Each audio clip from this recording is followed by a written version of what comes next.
Have you ever wondered why the rich keep getting richer while the rest of us seem to struggle with money? It's an age-old question, isn't it?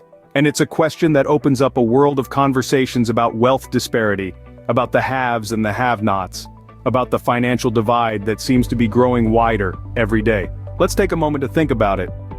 It's not just about having a lot of money, it's about how that money is used, how it's invested, how it's grown. It's about the choices that are made and the strategies that are implemented. These are the factors that differentiate the wealthy from the rest. And who better to illustrate this than some of the wealthiest individuals in the world? People like Robert Kiyosaki, the author of Rich Dad, Poor Dad, who has made a fortune by investing in real estate and educating others on financial literacy. Or Dave Ramsey, a personal finance guru who turned his life around from bankruptcy to becoming a multimillionaire by making savvy financial choices. These individuals and many like them have cracked the code to wealth accumulation. They've understood that it's not about how much money you make, but rather how much money you keep, and how hard that money works for you. They've mastered the art of making money work for them, rather than them working for money. But what if I told you that you don't have to be born into wealth or win the lottery to become rich? What if I told you that the secret to wealth isn't a secret at all, but a series of financial choices that anyone can make? What if I told you that understanding and adopting the financial strategies of the wealthy could put you on the path to building your own wealth? Yes, that's right. The path to financial freedom and wealth creation is not a hidden trail known only to a select few. It's a journey that's accessible to all, if only we choose to take the first step. What if I told you, understanding and adopting these financial choices can put you on the path to building wealth? What would you do? Would you take that first step? Let's delve into the concept of passive income, a common wealth-building strategy among the rich. Now, what exactly is passive income? Think of it as money you earn with minimal to no daily effort. It's like having a golden goose that lays golden eggs even while you sleep.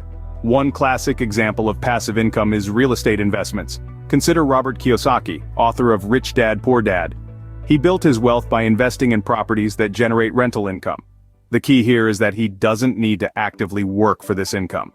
The properties do the hard work. Similarly, many wealthy individuals invest in businesses without being involved in the day-to-day operations. They are silent partners who share in the profits.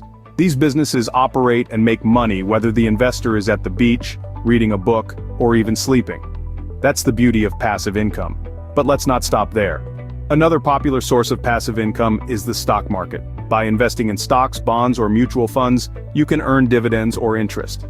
And if you're lucky, you might even make capital gains when the value of your investments increases. And let's not forget about royalties from selling a book, a song, or a patent. Every time someone buys your book or plays your song, you get paid. You could be sipping a mojito on a beach, and the royalties would keep flowing in. The benefits of passive income are clear. It's a way to make money that doesn't require trading time for money. It allows you to focus on other things while your investments continue to generate income. It's a strategy that scales well, unlike a regular job that has a cap on earning potential. But perhaps the most compelling reason why the wealthy love passive income is the freedom it provides. It gives them the freedom to do what they want, when they want, without worrying about money. Passive income, a game changer in wealth accumulation, it's no wonder the rich swear by it. What do you think is the secret sauce of the wealthy when it comes to investments? Let's take a peek into the world of the affluent and their investment strategies. The wealthy don't put all their money into one basket. They diversify. Diversification is like having an insurance policy against market volatility. It's a way to spread risk across a variety of investments, from stocks and bonds to real estate and precious metals. This way, even if one investment falters, others can compensate for the loss. Think of it as a symphony orchestra, each instrument playing its part, creating a harmonious financial performance. Take Warren Buffett, one of the wealthiest individuals on the planet. His company, Berkshire Hathaway, is a perfect example of diversification.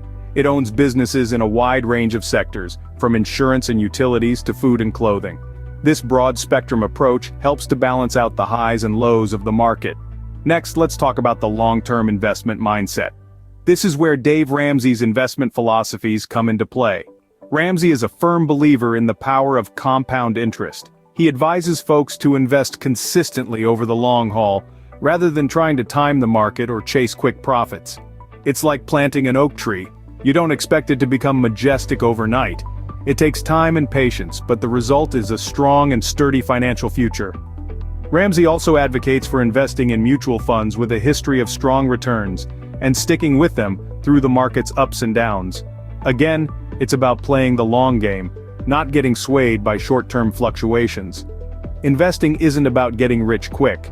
It's about building wealth over time. It's about understanding the market, making informed choices, and having the discipline to stick to your plan, even when the going gets tough. So what's the secret sauce of the wealthy when it comes to investments? It's no secret at all. Investing wisely, diversifying, and thinking long-term. These are the cornerstones of the wealthy's investment strategy. Scene script. Debt a financial trap or a tool for financial leverage? What's the wealthy's take on it? Debt. It's a word that's often associated with stress, worry, and financial hardship. But what if we told you that debt is not always a bad thing? Surprised? Well, the wealthy certainly don't perceive debt as a burden. Instead, they see it as a strategic tool that can be used to their advantage. To understand this, let's take a leaf out of Robert Kiyosaki's book, quite literally. In his best-selling book, Rich Dad, Poor Dad, Kiyosaki shares the concept of good debt and bad debt. Bad debt, as most of us know, is debt that takes money out of your pocket. Think credit card debts or personal loans for non-essential items. On the other hand, good debt puts money into your pocket. This is the kind of debt the wealthy go for. Let's put this into perspective with an example. Suppose a wealthy individual decides to invest in a rental property. They could choose to pay cash up front, but instead, they decide to take on a mortgage. Why? Because when they rent out the property, the rental income not only covers the mortgage payments but also leaves them with a tidy profit each month. The property appreciates over time while the debt is paid off by someone else. That's good debt at work. But remember, wielding the power of debt requires financial discipline and a well-thought-out strategy. It's not about reckless borrowing, but about leveraging debt to generate income and increase net worth. Dave Ramsey, another financial guru, also advocates for strategic use of debt. He advises that if one must take on debt, it should be done cautiously, with a clear plan to pay it off as quickly as possible. So, the wealthy don't shy away from debt. They embrace it, but in a calculated, strategic manner, using it as a tool to build wealth and financial freedom. Debt, a double-edged sword, can be a tool for financial growth if used wisely, as the wealthy do. Is there a particular mindset that aids in wealth accumulation? This question has intrigued many, and today we're going to delve into it. First off, let's consider this. Wealth is not just about having a lot of money. It's about having the financial savvy to grow and maintain that money. And this financial savvy comes from the right mindset. The wealthy mindset, if you will. Let's break this down a bit. Picture your mind as a garden.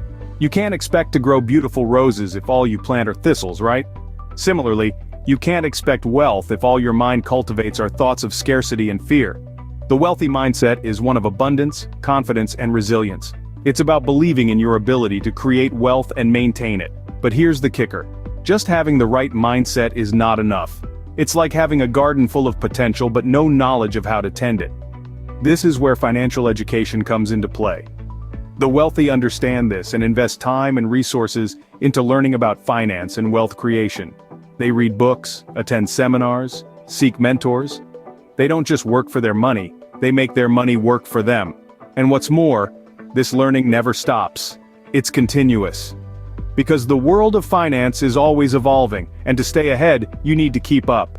The wealthy know this. They don't rest on their laurels. They keep learning, keep growing, keep evolving. So to wrap it all up, it's essential to understand that the wealthy mindset is not a destination, it's a journey. It's about cultivating the right thoughts, investing in the right education, and never stopping that quest for knowledge. The right mindset coupled with continuous learning is the key to unlocking wealth. It's time to take a page out of the wealthy's book.